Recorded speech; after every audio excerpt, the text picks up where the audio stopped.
ایک عابد نے خدا کی زیارت دیدار و ملاقات کے لیے 40 دن کا چلہ کیا، دن کو روزہ رکھتا اور رات کو قیام کرتا تھا۔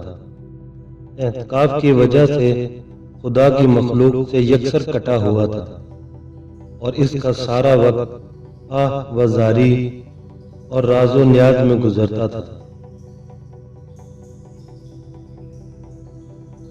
36ویں رات اس عابد نے ایک آواز سنی، شام کو تانبے کے بازار میں فلاں تانبا ساز کی دکان پر جاؤ اور اپنی مراد پا لو۔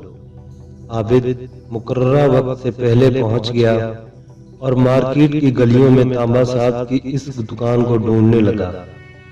وہ کہتا ہے، میں نے ایک بوڑھی عورت کو دیکھا جو تانبے کی دیچکی پکڑے ہوئے تھی اور اسے ہر تانبے ساز کو دکھا رہی تھی۔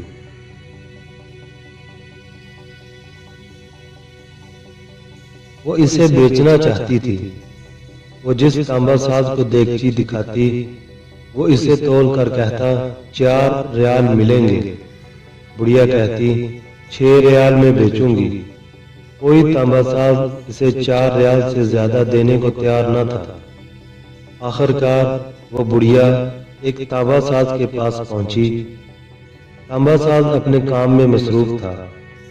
بڑھیا نے کہا، میں یہ برتن بیچنے کے لیے لائی ہوں اور اسے 6 ریال میں بیچوں گی، کیا آپ 6 ریال دیں گے؟ تانبا ساز نے پوچھا، صرف 6 ریال میں کیوں؟ بڑھیا نے دل کی بات بتاتے ہوئے کہا، میرا بیٹا بیمار ہے، حکیم نے اس کے لیے نسخہ لکھا ہے جس کی قیمت 6 ریال ہے۔ تانبا ساز نے دیچکی لے کر کہا، ماں، یہ دیچکی بہت عمدہ اور قیمتی ہے، اگر آپ بیچنا ہی چاہتی ہیں تو میں اسے 25 ریال میں خرید لوں گا۔ بوڑھی عورت نے کہا، کیا تم میرا مذاق اڑا رہے ہو؟ کہا، ہرگز نہیں، میں واقعی 25 ریال دوں گا۔